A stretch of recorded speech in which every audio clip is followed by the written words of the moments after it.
Bakit hindi niyo sagutin, sir, yung mismong talagang ano or ilatag ninyo yung mismong sinasabi ninyo kung paano ninyo, 'di ba? Kung paano ninyo ipagtatanggol ang Vice Presidente doon sa pag-aano, sa pagbabanta niya. Sabi, eto na nga lang tayo. Tanggalin na natin yan si Binluan. Dito na tayo sa Ombudsman, mga kababayan. Di ba dyan yung, ano, yung hearing na... Transcript. Ito. Bay galing ho ito kay Mr. Guban. No, Boying Remulla. Ito po, mga kababayan, mga boss chipamo, sir. Yung sa magnetic lifter na nasasangkot si Manscarpio na asawa ng Vice Presidente at si Pulong Duterte. Mukhang bubuhayin po yung kaso na yon. tatanong lang niya, medyo mahaba ho yung sulat. Ay, galing sa munti? In gist, Oo. Ang gist lang ho nito, ano na daw ba ang nangyayari? Di ba doon sa naging kaso nung magnetic, ano ba yun? Lifter. Yung lifter, Oo. tungkol doon sa na nailabas sa customs, tapos nabdala yata sa isang warehouse, tapos merong drogan laman. Diba? Na napakalaki. Diba? Nawala yun. Ngayon, ang nakakapagtaka lang dito, no, ito yung letter ni Mr. Guban, no, pinatitignan lang niya sa iyo, Ombudsman, kung ano daw yung mga pangyayari at i-review yung mga Galing mismo kay Jimmy Guban, ano? Di ba dyan yung, ano, yung hearing na... transcript daw nung Senate Pati si Blue Paul Ribbon. Gutierrez, inano nila si Paul, di ba? Inano nila si Paul. Nagiring yan sa Quadcom, no? Sa Quadcom yan, Quadcom eh. yan, Sa no? May Quadcom. Quadcom, tsaka meron daw sa House, no? Yes, Ay, yun na yun na yun. So, yun daw tinitignan kung Pati ano sila na Paul. nangyayari. Sige, bigay mo sa akin yan. Oo. At papaano. Mensahe ni Jimmy Guban kay Ombudsman Boying Remulla na nagtatanong kung ano na nangyari doon sa magnetic lifter na issue na may laman na ipinagbabawal na gamot, mga kababayan. Siguro akala nung dalawa, okay na, wala na, ligtas na. Mukhang totoo nga, may hahalungkatin ulit si Ombudsman Boying. Ano sabi ni JB Rose? Kasi nakakapagtaka doon, Ombudsman, ha? Alam nyo, ang pagkakaalala ko kung tama, yung issue na yan, dalawa eh. Di ba? Isa nangyari noong 2017 at isa nangyari 2018. Pareho ang halos sa issue yan eh. Yung Yung isa circumstances. sa Cavite. Oo. Yung isa sa GMA Cavite. Eh, ito pa yung nagtataka ko. Sa ano yan? Sa industrial estate na hawak ni Fred Lim Oo. na ating dating presidente ng Pagcor. Oo. Siya may hawak niyan. Tama dati. ba? Yung industrial estate. Ang kwento rito, di ba, nagkasema Sa GMA yan. Sa GMA yan. GMA Cavite. yung pangalawa sa Valenzuela. Tayo yata yung may Dalawang bahay, dalawang magnetic lifter yan. magnetic lifter. Dalawang magnetic Na lifter malalaki, para mga 6 billion eh. Di ba ang commercial value ng laman? Oo. Ano naman? Oo, laki nun eh. Nawala. Grabe kung magpapasok, ano ho? Ewan ko lang kung ganun kalaki. Ilang kilo ba yan? So, basta malaki. pagkakatanda ko, Malaki. ganun. 1 ton. Tonelada to. Ang 1 ton. Tama. Paano ba yung...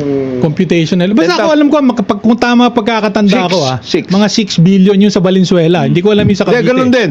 Ganun din. Tama kasi 6. ang valuation ng PIDEA, Oo. Tapos meron pa silang ano, yung tatay may patokhang-tokhang pa, no?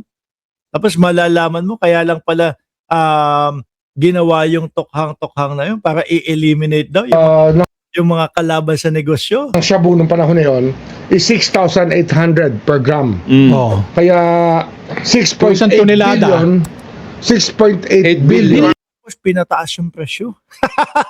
6, grabe. Magnetic ang lifter. isang ton. 6,800 per gramo. Isang Oo, tonelada. Isang tonelada. Dapat magnetic lifter. Sabi Ilan nila, daw? ito po ipinila ho ito doon sa mga nakakaalam dyan sa customs. Ipinila po yan doon sa parang green lane ba? Ibig sabihin, Dito na convict si Taguba. oo. Yes. Nakasama Taguba. mga uniguban sa kulungan. Kasi si Taguba yung... Broker. Tracker lang to si Taguba eh. Broker. Hindi, ano siya... Broker siya. broker siya. Broker siya. Oh, ngayon ang tanong ko lang ito, Ombudsman, ano? That's the only time na nagkaroon na may nakulong sa smuggling. Nagtataka ako, bakit bukod tangi si Taguba ang nakulong, ni walang public official na nadali? Ilalabas ba naman yung kargamento sa customs? Sa customs mismo, wala. Oo, wala. Kahit isa. Walang kolektor. Walang kolektor, walang examiner, walang bla bla bla. Ang problema ho niyan, eto. Abay, meron kaming mga naririnig na yun daw involved do sa 2017, ni walang nangyari, na involved na naman do Dito sa nag-testify 2018. si Guban na involved daw si Man Scarpio. Oo. Yan. Ganun ba? Yes. Diba? Yun yun. Yung asawa ng vice-presidente. Tsaka si Small Si Abeleda. Konsihal. Abeleda ba yun? Abeliera. Abeliera. Si Small Abeliera ng Davao City. Oh. Iba talaga siyang mag-function. Nilalang. Iba talaga siya. Ibang ecosystem dyan. Iba Ibang ecosystem. Ibang ecosystem dyan. Ngayon ang tanong ng marami, Ombudsman, total naman ikaw ay Malamang ho ito, mabuksan ulit mga kababayan at ma-check ulit, di ba?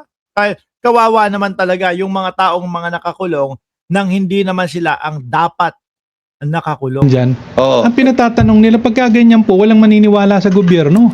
Oo. Sabihin nyo, lalabas ba naman yung pagkalaki-laking mga silintong Hindi, yun? Ako, meron ako hiniling kay Commissioner Ariel. Oo. Sabi ko, bigyan mo sa akin yung mga pangalan na dapat namin bantayan Oo.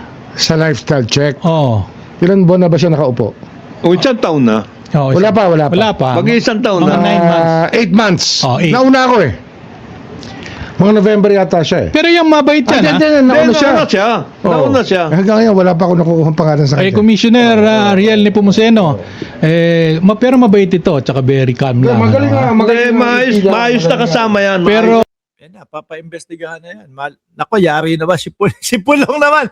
Pagkatapos nitong impeachment, pero mga kababayan, ibang klase ang mga Duterte, ang mga lakaran kung totoo itong mga ito, ang mga lakaran pang big time man. Kumbaga, hindi sa milyonan, sa bilyonan po. At kapag ka bilyon ang pinag-uusapan, mga kababayan, parang laging nauuna yung Pulong Duterte, mga boss chief amo sir. Anyway, mga kababayan, ako'y magpapaalam na magsama-sama tayo bukas alas 9 ng umaga ho, mga kababayan, naka-live tayo at pag-uusapan po natin yung mga pangyayari pa din po sa politika at alas 2 ng hapon po doon sa impeachment naka-live din po tayo. At eto po, meron po dyan sa ilalim mga bossing nakapin. Ano po?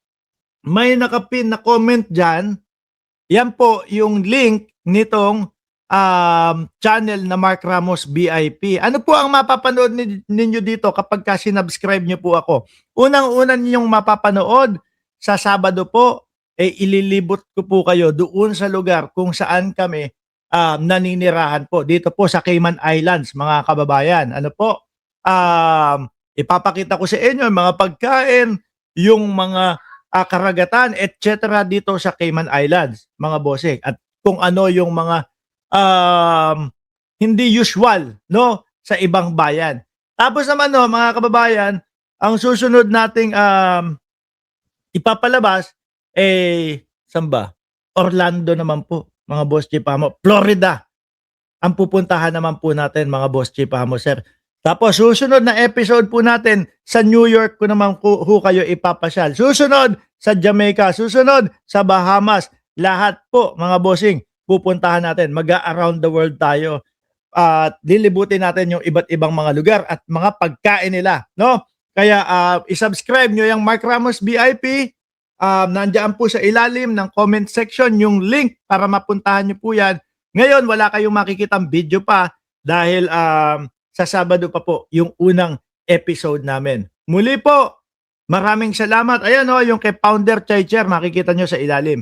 Maraming salamat and God bless po sa ating lahat.